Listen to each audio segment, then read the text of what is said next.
Ya, alhamdulillah Iwan dan Lahwat, telah kita dengarkan tadi renungan Al-Quran yang mengurus surat Al-Anfal atau surat 8 ayat 2 sampai dengan ayat 4. Baik, kita langsung saja ke sesi pertanyaan. Sudah ada pertanyaan dari hamba Allah. Assalamualaikum warahmatullahi wabarakatuh. Waalaikumsalam warahmatullahi wabarakatuh. Ustaz, kalau zakat gaji saya keluarkan setiap Ramadan dengan perhitungan 2,5% dari gaji dan kali 12 bulan, bagaimana menurut Ustaz? Karena berhubung di bulan Ramadan ini banyak proposal untuk yatim dan duafa, untuk orang tua, alhamdulillah kami siap tiap bulannya.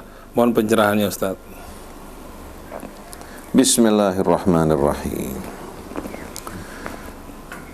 Berhubungan dengan zakat gaji atau profesi, sebetulnya sebaiknya dikeluarkan setiap bulan. Jangan menunggu setahun, karena kita tahu bisikan syaitan ini luar biasa. Hasrat, keinginan, angan-angan yang membayang-bayangi kita selalu ini amat besar, hingga tanpa kita sadari apa yang seharusnya kita sisihkan untuk zakat, akhirnya apa? Kita keluarkan untuk berbagai macam kebutuhan dan gaya hidup yang jauh dari keridhaan Allah Subhanahu wa ta'ala. Jadi sebaiknya setiap bulan begitu menerima kita keluarkan. Kemudian kita harus ingat bahwasannya dalam kewajiban kita ini ada skala prioritas yang kita mesti perhatikan. Ketika para sahabat Nabi bertanya, yas'alunaka madza yunfiqun, mereka bertanya padamu wahai Rasulullah, apa yang mereka mesti infakkan? Dijawab oleh Allah, qul ma anfaqtum min khairin falil walidain wal aqrabin wal yatama wal masakin wa ibnis sabil wa ma taf'alu min khairin fa innallaha bihi alim. Apa saja yang kalian infakkan, pertama-tama kalian harus perhatikan orang-orang yang berada pada skala prioritas, yaitu kedua orang tua, kaum kerabat yang terdekat, anak-anak yatim, kemudian orang-orang miskin dan ibnus sabil. Dan apa saja yang kalian lakukan dari kebaikan walaupun tidak disebarluaskan, Allah Maha tahu. Artinya sebagaimana sabda Nabi, wabda biman ta'ul, mulai orang yang kamu tanggung dulu. Oleh karena itu, seorang tidak terkena kewajiban untuk berinfak keluar kalau orang yang ditanggung belum mendapatkan kecukupan. Contohnya seorang menerima, katakan, gaji sebesar 50 juta. Dia bukan hanya menanggung istri anaknya, dia menanggung juga orang tuanya yang sudah mulai tua, tidak bekerja. Dia menanggung juga adik-adiknya yang berada di bawah naungan orang tuanya yang belum mandiri bekerja. Ternyata sewaktu dia infakkan hartanya untuk mereka semua, habis. Tidak ada kelebihan. Nah, orang semacam ini belum apa? Belum termasuk orang yang punya kewajiban untuk berinfak keluar, karena yang diinfakkan mengutamakan orang-orang yang di dalam. Jadi jangan sampai kita memberi keluar sedangkan ke dalam apa? Kita abaikan. Jangan kita menyiram tempat yang jauh, yang dekat kita lupakan. Karena kewajiban memberikan infak kepada ayah ibu itu kewajiban yang amat besar. Jangan seorang setelah dia beristri, dia lupa kepada orang tuanya. Di saat dia akan berinfak untuk kedua orang tuanya, dia harus mendengarkan ucapan istrinya. Ini merupakan perbuatan yang bisa menjerumuskan seorang anak ke dalam kedurhakaan. Dan dia harus ingat, istrinya itu menikah dengan dia setelah dia berhasil, setelah dia menjadi seorang yang mampu untuk menghasilkan usaha. Tapi yang merawat, mengasuh, mendidik, membesarkan dirinya hingga mampu berusaha orang tuanya. Oleh karena itu hak orang tua lebih besar dalam hal ini. Dalam warisan sebagai contoh, kalau seorang meninggal dunia meninggalkan ayah, ibu sama istri, mana yang lebih besar bagiannya? Ayah ibu lebih besar.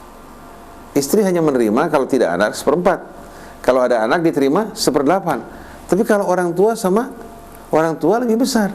Kalau ada anak, masing-masing ayah ibu mendapatkan 1/6. Kalau tidak ada anak, setelah diberikan untuk istri 1/4, sisanya untuk ayah ibu. Kenapa? Karena jasa mereka dalam mendidik, membesarkan anak lebih besar. Jasa anak, ya, jasa orang tua membesarkan anak dari mulai nol, ya, bahkan dalam kandungan sang ibu sebelum anak tersebut lahir telah merawat dan mengasuhnya. Jadi seorang laki-laki yang telah beristri, jangan dia lupa kewajiban kepada kedua orang tuanya yang mengasuh dirinya, yang membesarkannya, yang merawatnya, dan memberikan semua kecintaannya tanpa pamrih.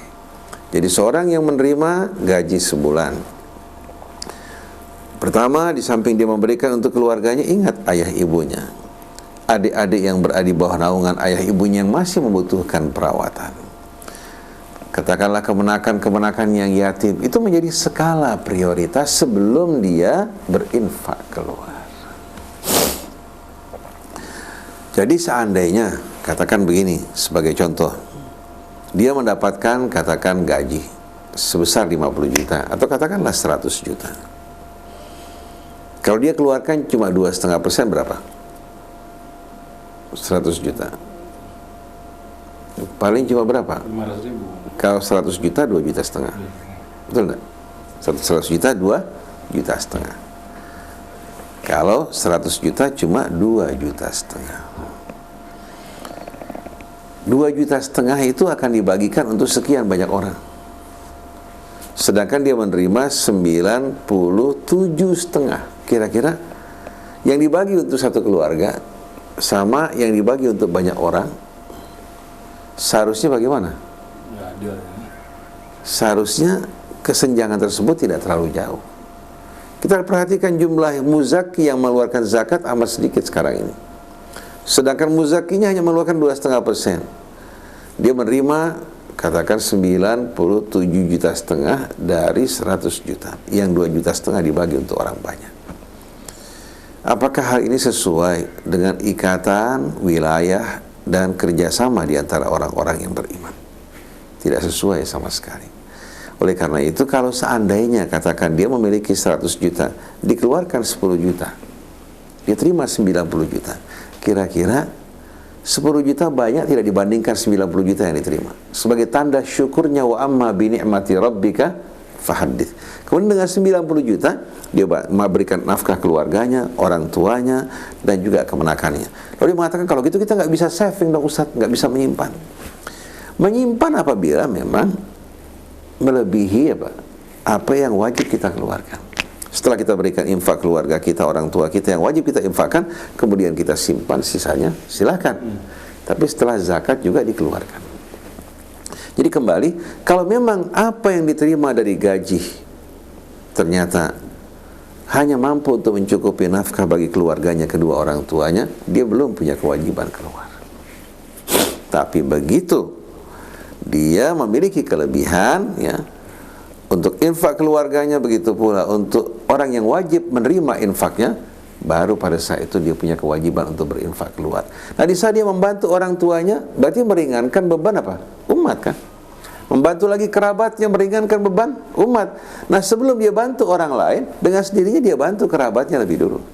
Kemenakannya, adiknya, atau juga mungkin pamannya, bibinya, ini merupakan hal-hal yang paling utama. Oleh karena itu, dari zakat profesi Anda keluarkan, katakan umpamanya 10% dari gaji Anda, bila gaji Anda merupakan gaji yang cukup besar. Nah, yang 10% ini untuk berbagai macam infak. Dari mulai infak, tapi jangan diberikan untuk apa? Kalau yang berlebihan ini jangan diberikan untuk keluarga. Yang 10% jatah untuk keluar, yang 90% untuk keluarganya dan orang-orang yang dekat dengan dirinya.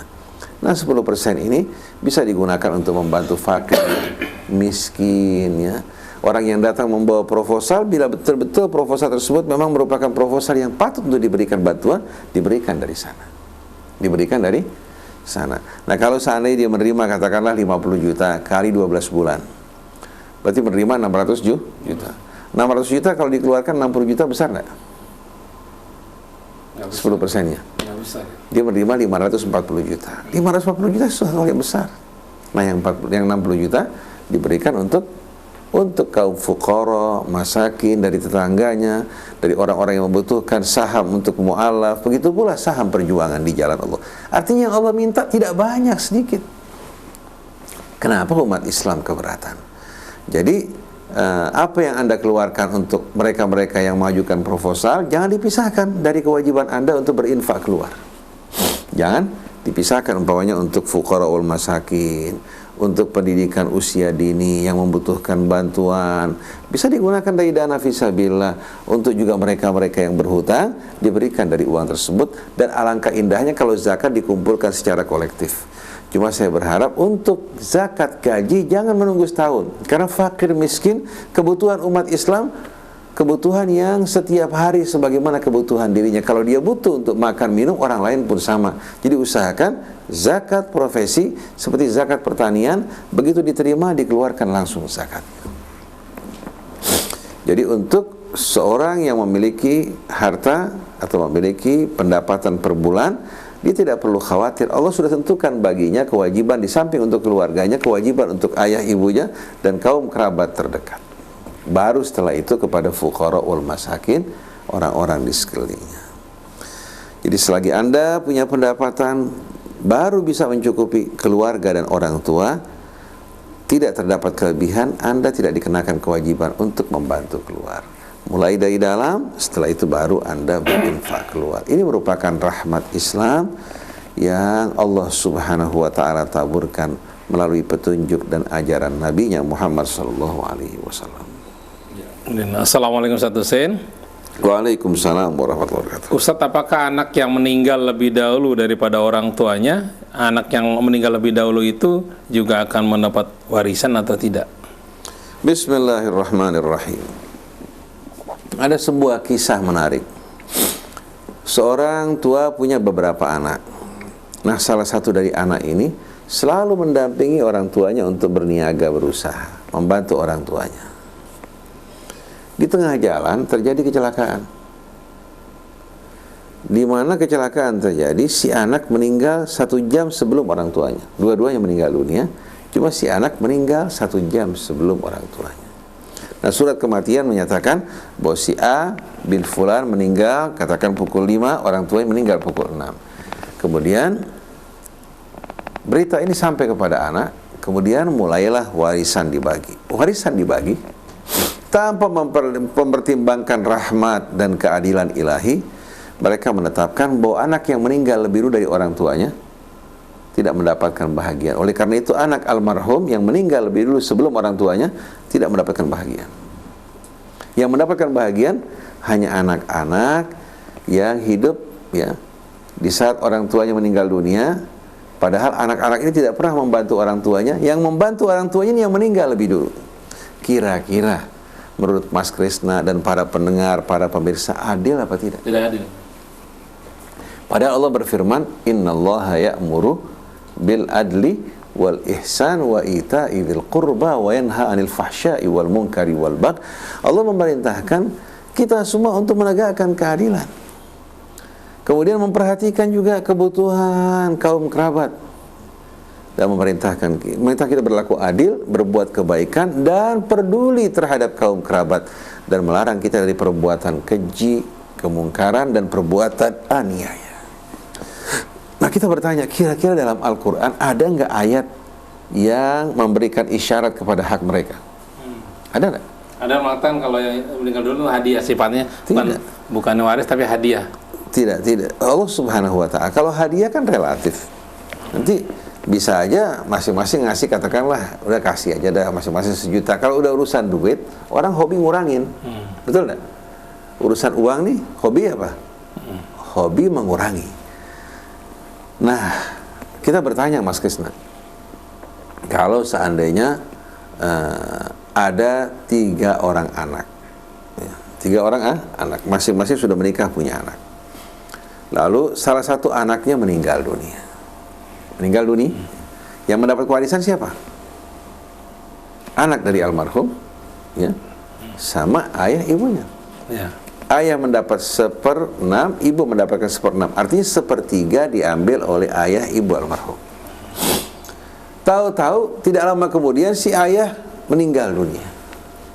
Yang dapat warisan ya, bukan cucu daripada almarhum yang meninggal dunia nih.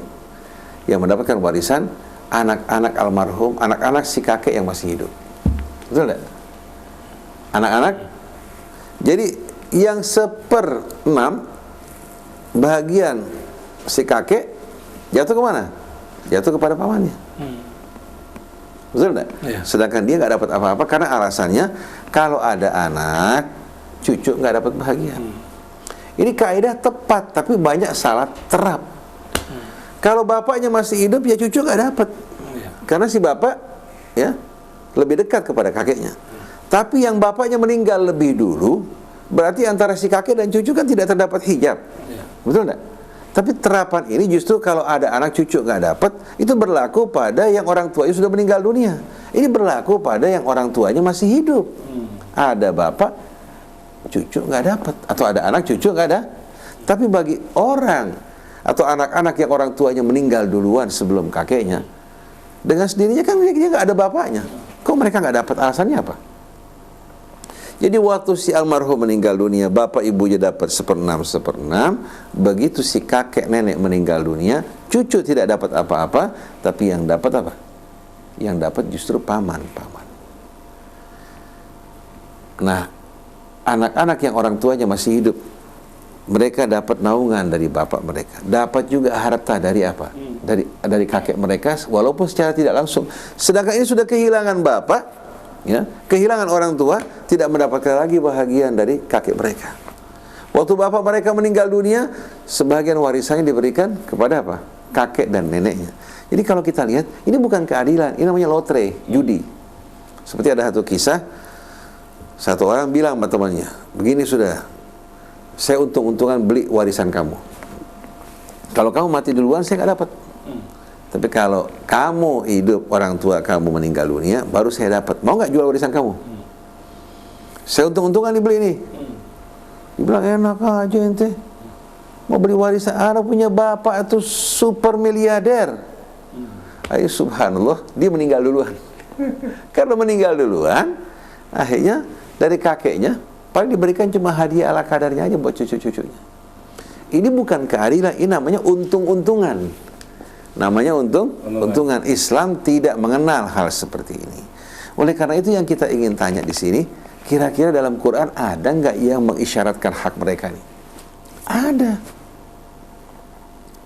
Allah berfirman dalam surat An-Nisa, "Wal yakhshal ladzina law taraku min khalfihim dzurriyyatan dhi'afan khafu 'alaihim falyattaqullaha wal yaqulu qawlan sadida." Ini dalam surat An-Nisa ini. Wal yakhshal ladzina law taraku min khalfihim dzurriyyatan dhi'afan khafu 'alaihim falyattaqullaha wal yaqulu qawlan sadida. Itu ayat 9 dari surat An-Nisa. Maksudnya apa? Wal yakhshal ladzina law taraku min khalfihim dzurriyyatan dhi'afa. Hendaklah mereka ini yang hidup, mereka merasa takut, khawatir kalau mereka meninggalkan anak-anak yang lemah, yang kecil, yang tidak berdaya. Mereka wafat. Nah, begitu mereka wafat, anak-anak mereka tidak ada yang mengayomi mereka, peduli dan perhatian terhadap mereka. Sebagaimana mereka tidak ingin hal ini terjadi pada anak-anak mereka, jangan mereka berbuat hal yang sama pada kemenakan-kemenakan mereka. Faham tak? Wal yakhshal ladzina law taraku min khalfihim dzurriyyatan dhi'afa. Hendaklah orang-orang yang memiliki anak-anak yang masih lemah, yang kecil, yang tidak berdaya, merasa khawatir terhadap nasib mereka. Oleh karena itu, sebagaimana mereka khawatir terhadap anak mereka, mereka juga khawatir dong terhadap anak-anak saudara mereka yang ditinggal oleh ayah mereka lebih dulu, sudah kehilangan tulang punggung, kehilangan lagi orang yang mengayomi mereka. Falyattaqullah, hendaklah mereka bertakwa kepada Allah, wal yaqulu qawlan sadida, dan mereka berbicara dengan benar. Oleh karena itu, berdasarkan ayat ini, berdasarkan ayat wasiat, undang-undang di Mesir ditetapkan oleh para ulama. Kalau seorang memiliki 3 orang anak, kemudian salah satunya meninggal dunia, maka undang-undang menetapkan, ya, bila si kakek meninggal dunia nanti, cucu dari anak yang meninggal dunia mendapatkan seperti bagian orang tuanya. Kalau ibu, berarti bagian perempuan. Kalau bapak, bagian bapak. Jadi begitu si kakek meninggal dunia, maka saham almarhum atau almarhumah tetap ada, tidak hilang. Kemudian dibagi untuk cucu laki-laki 2 kali bagian perempuan. Itu undang-undang yang diberlakukan di Mesir dengan mengacu kepada ayat tadi dan ayat wasiat. Kira-kira adil apa tidak? Adil. Adil. Ini sudah kehilangan tulang punggung, kehilangan lagi bahagianya. Di mana keadilan? Jadi kalau kita lihat, kita ini terlalu betul-betul tekstual dalam menerapkan kaidah tanpa mempertimbangkan dan melihat apakah tepat apa tidak. Kalau ada anak, cucu tidak mendapatkan bahagia. Iya betul, kalau bapaknya masih ada, ibunya masih ada, masa cucu dapat? Cukup bapak dan ibu yang menggantikan anaknya. Tapi kalau salah satunya meninggal dunia, dengan sendirinya tidak adil. Kalau ya sang paman dapat, kemudian menutupi kemenakannya. Yang ada ayah menutupi anak, bukan paman menutupi kemenakan. Nah, ini persoalan ini sebetulnya telah dibahas ya dalam kompilasi hukum Islam yang berhubungan dengan warisan ini, tapi belum menjadi undang-undang di negara kita. Di Mesir jauh-jauh hari. Bahkan barang siapa yang ingin membaca berhubungan dengan masalah ini, bisa membaca tafsirnya Syekh Abdul Hamid Kishk. Syekh Abdul Hamid Kishk yang berhubungan dengan ayat wasiat. Kutiba alaikum idza hadara ahadakumul mautu in taraka khairanil wasiyatu lil walidaini wal aqrabina bil ma'rufi haqqan 'alal muttaqin. Ini pada akhir ayat ini beliau menerangkan mengenai undang-undang Mesir yang menetapkan saham hak bagi anak-anak ya yang orang tuanya meninggal lebih dulu sebelum kakek mereka. Wallahu a'lam. Assalamualaikum Ustaz Husin. Waalaikumsalam. Ustaz, saya sudah pensiun dan suami sudah meninggal.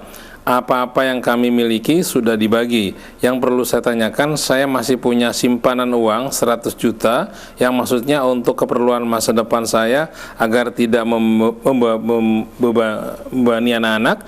Apakah saya harus zakatkan setiap tahun atau cukup sekali saja? Bismillahirrahmanirrahim. Apabila uang ibu tersimpan sebanyak 100 juta berputar selama setahun, berarti uang ibu ini ya, berada pada nisab orang yang wajib untuk berzakat. Maka ibu setiap kali berputar selama 1 tahun, ibu dikenakan 2,5% pada uang yang berdiam semacam ini. Oleh karena itu saya anjurkan ibu jangan berdepositkan uang ibu. Karena ibu depositkan uang ibu, keuntungan yang ibu terima dengan inflasi lebih tinggi. Inflasi, dan ibu juga termasuk orang yang berdosa karena ibu bekerja sama dalam pembungaan uang, dan ini merupakan cara yang diharamkan Allah. Oleh karena itu ibu coba berusaha menginvestasikan uang ibu pada investasi-investasi yang aman. Ibu bisa berikan aset ya, kemudian aset tersebut bisa menghasilkan keuntungan buat ibu.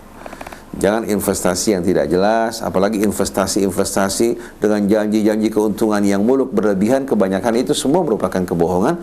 Coba ibu investasikan, buka warung. Warung tersebut bisa menghasilkan, bisa menyerap juga hasil kerja orang lain. Insya Allah harta ibu diberkahkan. Dari 100.000 tahun ini, tahun depan bisa 100 juta tahun ini, tahun depan bisa 150 juta, 200 juta. Ibu bisa mempergunakan uang ibu untuk memberikan manfaat bagi orang banyak. Dan ibu juga bisa menarik keuntungan. Dan Allah ingin kita ini menjadi orang yang berusaha produktif, bukan orang yang bergantung pada simpanan. Akhirnya tawakal kita pada Allah hilang. Tapi menjadi orang yang bermanfaat dalam segala hal, baik dengan ilmu kita memberikan manfaat, dengan kekuatan memberikan manfaat, dengan harta kita memberikan manfaat. Jangan kita justru bersandar bergantung pada simpanan kita yang lama kelamaan akan berkurang sedikit demi sedikit, membuat jantung ibu akhirnya semakin lama semakin apa? Semakin kuncup. Baik, selanjutnya Assalamualaikum Ustaz Husin. Waalaikumsalam. Berpenghasilan berapa minimum yang wajib mengeluarkan zakat dalam per bulannya dari Rus di Sukabumi? Bismillahirrahmanirrahim. Allah Subhanahu wa taala menerangkan, wa yas'alunaka madza yunfiqun qulil afwa. Mereka bertanya kepadamu apa yang mereka mesti infakkan. Dijawab al afwa ay ma fadhala an hawaijikum, yang melebihi kebutuhan kalian. Kebutuhan-kebutuhan pokok ya. Jadi kesimpulannya begini, kalau seandainya bapak seorang pegawai mendapatkan gaji, nah sekarang dari gaji yang bapak dapatkan ini ya, Kalau berlebihan atau melebihi kebutuhan bapak, keluarga, dan orang yang bapak tanggung, bapak termasuk orang yang wajib untuk mengeluarkan zakat. Tapi kalau pendapatan bapak walaupun katakan 30 juta, 40 juta, yang ditanggung di bawah ini cukup banyak, maka sumbangsi bapak terhadap mereka sudah merupakan bahagian dari zakat yang bapak keluarkan. Nah, kalau seandainya bapak sudah memberikan nafkah buat istri, buat anak, kemudian orang tua yang kita tanggung, ternyata uang bapak habis, maka bapak tidak punya kewajiban. Jadi saya tidak katakan berapa dia punya nisab, ya, apakah 10 juta, apakah 20 juta, karena kebutuhan relatif. Kebutuhan relatif.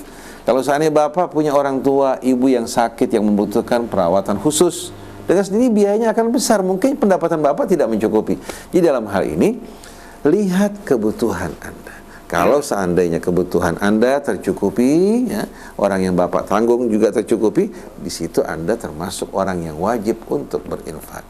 Oleh karena itu dari zakat profesi atau pendapatan Anda keluarkan 10%. Katakan kalau 40 juta keluar 4 juta, kalau 4 juta keluar 400 ribu. Kalau bujangan kan 2-3 juta juga cukup kan? Tapi kalau orang yang sudah berkeluarga, kemudian kebutuhannya banyak, kebutuhan yang saya masukkan bukan kebutuhan cicilan mobil, cicilan ini, cicilan itu, tidak. Listrik, sekolah. Tapi yang pokok-pokok, karena kalau dia ingin menambahkan sesuatu, seperti membeli cicilan mobil sebagai tambahan-tambahan di luar kebutuhan dia, ini jangan sama sekali apa? Dikecualikan dari zakat. Ini merupakan hal yang wajib dizakatkan dulu. Berkaitan dengan warisan anak-anak wanita, sebagaimana kita tahu, kalau seorang meninggal dunia memiliki seorang anak wanita, maka dia mendapatkan 1/2 dari warisan. Kalau tidak memiliki anak laki-laki, dia memiliki anak wanita, maka anak wanita 1/2 dari warisan. Kalau anaknya lebih dari 2 atau 2, lebih dari 2, ya, maka mereka mendapatkan 2/3 dari warisan yang ditinggalkan orang tuanya. Kalau tidak ada anak laki-laki kan, kalau ada anak laki-laki, laki-laki 2 kali bagian perempuan. Anak perempuannya 3. Iya. Kalau perempuannya 2 atau 3, atau lebih dari itu, 2/3 dari warisan. Lalu sisanya yang 1/3 dengan sendirinya untuk ahli waris yang disebutkan bahagiannya. Contohnya, katakan bisa saja ayah dan ibu masing-masing mendapatkan 1/6. Betul enggak?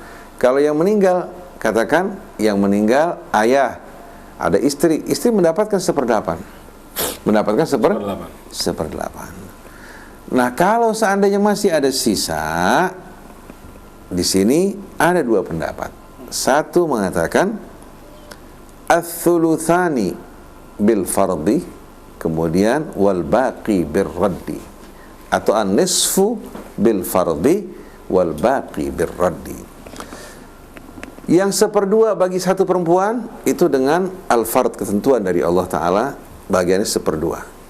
Kalau tidak ada ahli waris yang sejajar dengan dirinya, contohnya ayah, ibu, ya, ayah, ibu, atau katakanlah ayah, ibu, atau istri atau suami, tergantung siapa yang meninggal dunia. Kalau tidak terdapat yang sederajat sejajar dalam menerima warisan, maka sisa warisan dikembalikan kepada anak. Jadi an-nisfu bil fardhi yang 1/2 itu disebutkan dia punya hak. Nah, sisanya kalau ada kelebihan di luar ahli furud yang lain dikembalikan kepada anak perempuan. Begitu juga ats-tsulutsani bil fardhi wath-tsulutsu bir raddi. Kalau seandainya yang meninggal seorang bapak punya anak perempuan 2 atau 3, maka yang 2/3 disebutkan dengan nas, yang 1/3 karena tidak ada yang sederajat, ya, maka dikembalikan lagi kepada anak. Itu pendapat dari kalangan ahlul bait.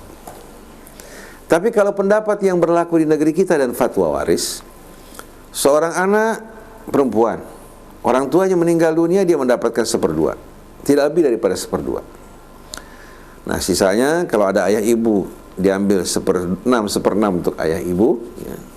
Kalau seandainya apa?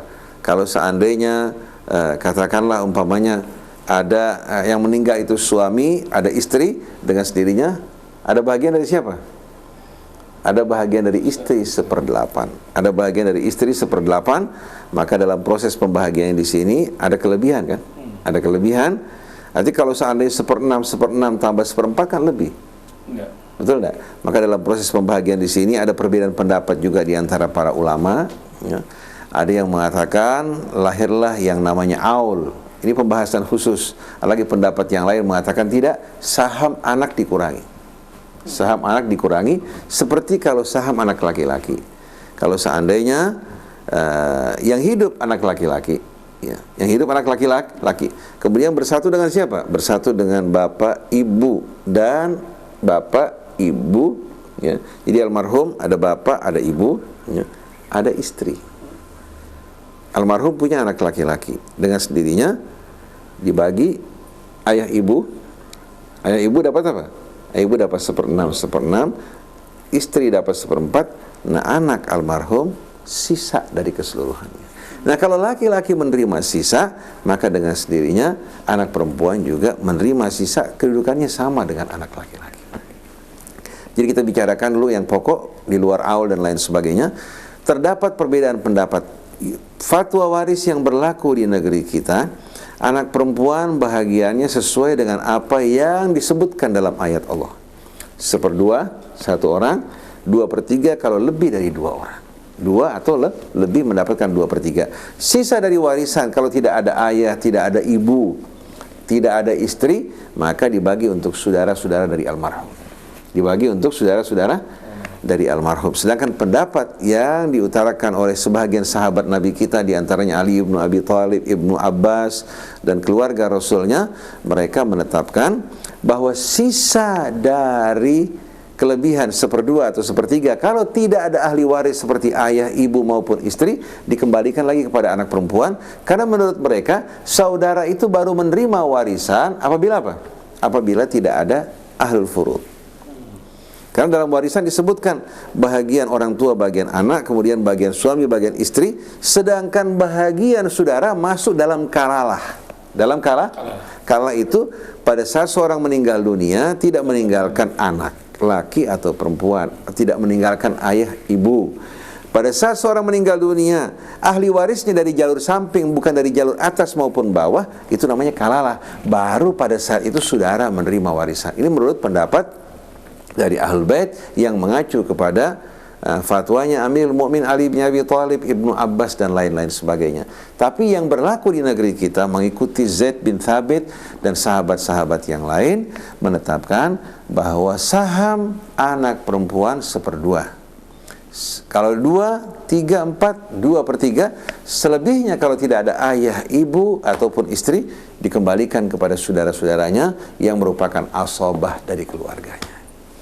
Nah, kalau kita perhatikan Bapak dalam hal ini, kalau peninggalan Bapak cukup banyak, 2/3 itu untuk anak-anak Bapak sudah berlebihan, maka 1/3 saat ini dibagi untuk saudara, itu merupakan amal khair yang amat indah sekali. Tapi kalau seandainya bahagian Bapak sedikit, ya, tidak banyak, kemudian Bapak ingin mengkhususkan pada anak-anak Bapak, dengan sendirinya Anda atau Bapak berhadapan dengan peraturan yang berlaku di negeri kita dan fatwa warisnya. Fatwa warisnya. Nah, di sini mau tidak mau akan terjadi juga persoalan. Oleh karena itu Bapak tidak perlu berkecil hati. Apa yang Bapak tinggalkan buat anak-anak dengan pendidikan iman, akhlak, dan keyakinan kepada Allah serta ketakwaan, insya Allah yang sedikit ini akan menjadi keberkahan buat mereka semuanya. Amin ya rabbal alamin. Ya, alhamdulillah, Iwan dan Ahmad, pendengar radio Silaturahim dan pemirsa Rasil TV, telah kita dengarkan tadi renungan di bawah naungan Al-Quran yang mengambil surat Al-Anfal atau surat ke-8 ayat 2 sampai dengan ayat 4. Tadi dengan tema ciri-ciri orang beriman, juga tadi ada pembahasan masalah infak dan juga waris. Baik, terima kasih atas perhatian Anda semuanya. Saya Muhammad Krishna, kemudian Andri, Imron, Zain, dan Rosyid mohon pamit. Wabillahi taufiq wal hidayah. Wassalamualaikum warahmatullahi wabarakatuh.